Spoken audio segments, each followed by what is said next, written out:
बिस्मिल्लाहिर्रहमानिर्रहीम अस्सलाम वालेकुम दोस्तों, आज हम मोगरा प्लांट की केयर के बारे में आपसे बात करेंगे और ये भी बताएंगे कि कौन सा फर्टिलाइज़र किस स्टेज के ऊपर देना चाहिए। दोस्तों, आपसे छोटी सी रिक्वेस्ट है कि आप हमारी इस वीडियो को लाइक कर दें। अगर आप हमारे चैनल पे पहली बार आए हैं तो हमारे इस चैनल को सब्सक्राइब कर दें। जज़ाकल्लाह। दोस्तों, किसी पौधे पर ज़्यादा से ज़्यादा फूल हासिल करने के लिए जितनी खाद की ज़रूरत होती है, इससे कहीं बढ़कर पौधे की केयर और देखभाल की ज़रूरत होती है। मुझ समेत आप सबकी भी ये ख्वाहिश होगी कि हमारे मोगरा प्लांट के पौधे के ऊपर भर भर के फूल आएं और आने वाले फूल लंबे अरसे तक खिले रहें, उन फूलों का साइज भी बड़ा हो। आपकी और मेरी ये ख्वाहिश कभी भी पूरी नहीं हो सकती जब तक आप बुनियादी टिप्स का ख्याल नहीं रखते। वो बुनियादी और ज़रूरी टिप्स क्या हैं, आइए जानते हैं इस वीडियो में। मोगरा प्लांट से अच्छी ग्रोथ और ज़्यादा से ज़्यादा फूल लेने के लिए सबसे ज़रूरी काम जो आपने करना है वो ये है कि आपने मोगरा प्लांट के लिए ऐसी मिट्टी तैयार करनी है जिसमें पानी खड़ा ना हो।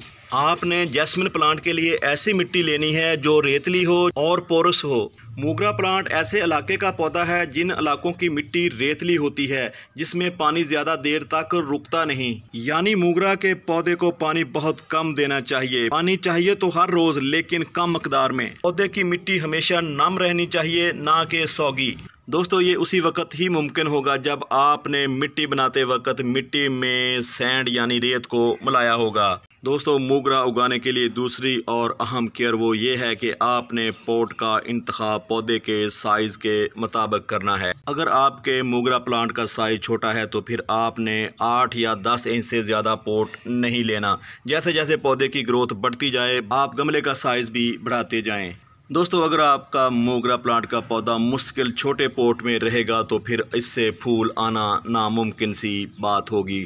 फूल आएंगे तो सही, लेकिन फूलों का साइज़ भी छोटा होगा और फूलों की तादाद भी कम होगी। इसलिए दोस्तों, जैसे जैसे पौधे की ग्रोथ बढ़ती जाए उसी हिसाब से गमले का साइज़ भी आप बढ़ाते जाएं।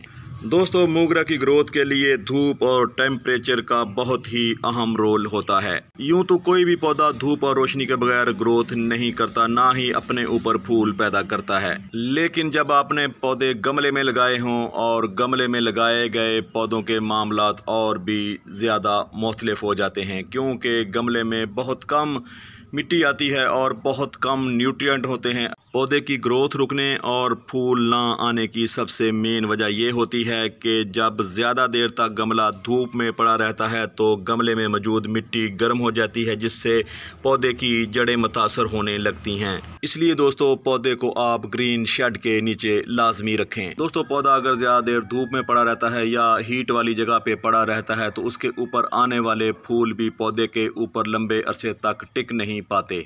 दोस्तों, जैस्मिन यानी मोगरा के पौधे के ऊपर आपने जो अगली केयर और टिप्स अप्लाई करनी है वो ये है कि आपने पौधे को बिला वजह ज़्यादा पानी नहीं देना। पानी आपने दोस्तों उसी वक्त ही देना है जब आपको लगे कि पौधे के गमले की मिट्टी सूख चुकी है और उसमें नमी बाकी नहीं रही। दोस्तों, जितने भी फूलों वाले पौधे होते हैं उनको पानी तो चाहिए होता है, लेकिन इतना ज़्यादा पानी नहीं चाहिए होता कि आप उनकी जड़ों को ही गला के रख दें। पानी आप लाजमी दें, क्योंकि गर्मियों में जब आप पानी पौधे को नहीं देंगे तो पौधा मुरझाया मुरझाया सा नज़र आएगा। दोस्तों, पानी की कमी को आप पौधे के ऊपर शावरिंग से भी कम कर सकते हैं। दोस्तों, आज हम अपने मोगरा प्लांट को जो फर्टिलाइज़र देने वाले हैं वो है दोस्तों कैल्शियम के रूप में। ये है दोस्तों लाइमस्टोन, जिसे हम चूना बोलते हैं, जिसको हम अपने घर में वाइट वाश कराने के लिए भी इस्तेमाल करते हैं। ये बाज़ार से आसानी मिल जाता है। दोस्तों, चूने में 2 तरह के फर्टिलाइज़र पाए जाते हैं। पहला फर्टिलाइज़र कैल्शियम के रूप में होता है, जबकि दूसरा फर्टिलाइज़र मैग्नीशियम के रूप में होता है। दोस्तों, हमें अपने इस मोगरा प्लांट के ऊपर कैल्शियम देने की ज़रूरत क्यों पेश आई? यहाँ पे आपको दिखाऊं, हमारे इस पौधे की जो ब्रांचें हैं बिल्कुल पतली पतली सी नज़र आ रही हैं, बहुत ही ज़्यादा कमज़ोर ब्रांचें हैं। दोस्तों, चूने का काम होता है इन ब्रांचों को मोटा करना, तने को मजबूत करना। तो जब हम ये खाद देते हैं तो पौधा मजबूत होता है, इसकी शाखें और इसका तना जो है वो मजबूत होने लगता है। मजबूत पौधे के ऊपर ही ज़्यादा फूल पैदा होते हैं।